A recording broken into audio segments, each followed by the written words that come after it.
अकोला शहरातील औद्योगिक प्रशिक्षण संस्थेत विद्यार्थ्यांना भेडसावणाऱ्या पाण्याच्या आणि शौचालयाच्या समस्यांबाबत विद्यार्थ्यांनी चिंता व्यक्त केली आहे। या संदर्भात स्थानिक शिवसेनेच्या पदाधिकाऱ्यांनी संस्थेच्या प्राचार्यांशी चर्चा करून लवकरात लवकर उपाययोजना करण्याची मागणी केली आहे। अकोला शहरातील औद्योगिक प्रशिक्षण संस्थेत विद्यार्थ्यांना पिण्याच्या पाण्याची आणि स्वच्छतागृहांच्या सुविधांची अडचण भेडसावत असल्याची माहिती समोर आली आहे। विद्यार्थ्यांनी प्रशासनाच्या दुर्लक्षाबद्दल नाराजी व्यक्त केली असून यामुळे शिकणाऱ्या विद्यार्थ्यांना दररोज त्रास सहन करावा लागत असल्याचे सांगितले जात आहे। या समस्येकडे लक्ष वेधण्यासाठी शिंदे गटाच्या शिवसेनेच्या काही युवा पदाधिकाऱ्यांनी संस्थेच्या प्राचार्यांशी चर्चा केली।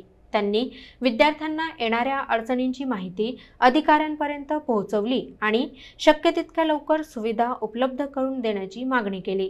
संस्थेच्या प्रशासनाकडून या संदर्भात सकारात्मक प्रतिसाद देत पुढील काही दिवसात आवश्यक दुरुस्ती आणि सुविधा उपलब्ध करून देण्याचे आश्वासन देण्यात आले आहे। स्थानिक विद्यार्थ्यांच्या मते पिण्याचे पाणी आणि स्वच्छतागृह ही मूलभूत सोय असून त्यात सुधारणा होणे अत्यावश्यक आहे। या घडामोडीनंतर आता प्रशासन कितपत जलद गतीने कार्यवाही करते याकडे सर्वांचे लक्ष लागले आहे। अकोला येथील ही घटना शिक्षण संस्थांमधील मूलभूत सुविधा व विद्यार्थ्यांच्या हक्कांविषयी पुन्हा एकदा गंभीर विचार करण्यास भाग पाडते। दादा, आम्ही शासकीय औद्योगिक वैद्यकीय संस्था अकोला इथं आले असता बहुतांश विद्यार्थ्यांची अशी आम्हाला समस्या आली की इथं प्यायला पाणी नाही आहे।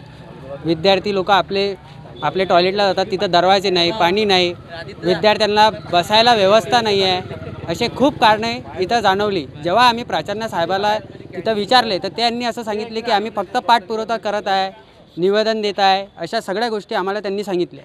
आम्ही त्यांना म्हटलं की तुम्ही पटकन करा, तर ते म्हणतात की नाही, आम्हाला वेळ लागेल। जेव्हा शासन म्हणते की जल ही जीवन आहे, तर विद्यार्थ्यांना ते देत नाही आहे पाणी। आणि आज 7 महिने झाले, आम्ही 7 महिने झाले निवेदन दिलेलं आहे, तरी इथचे जे शासन करता आहे, प्राचार्य आहेत, ते आजपर्यंत त्यांनी विद्यार्थ्यांसाठी पाण्यासाठी हे दिलेलं नाही। हे बघा पाणी किती खराब आहे, हे विद्यार्थ्यांच्या पिण्याला आणि पाणी नाही आहे, विद्यार्थ्यांना शारीरिकदृष्ट्या हे चांगलं पाणी नाही आहे। आज आम्ही इथं आल्या असत्या, इथच्या ज्या पाण्याच्या टाकी आहे यामध्ये शेवाळ आढळलेला आहे, कचरा आढळलेला आहे, खूप साऱ्या अशा गोष्टी आलेल्या आहेत की त्यांची आम्ही तक्रार केलेली आहे। आता त्यांनी सांगितलेलं आहे की आम्ही 20 दिवसाच्या आतमध्ये विद्यार्थ्यांसाठी करून देतो।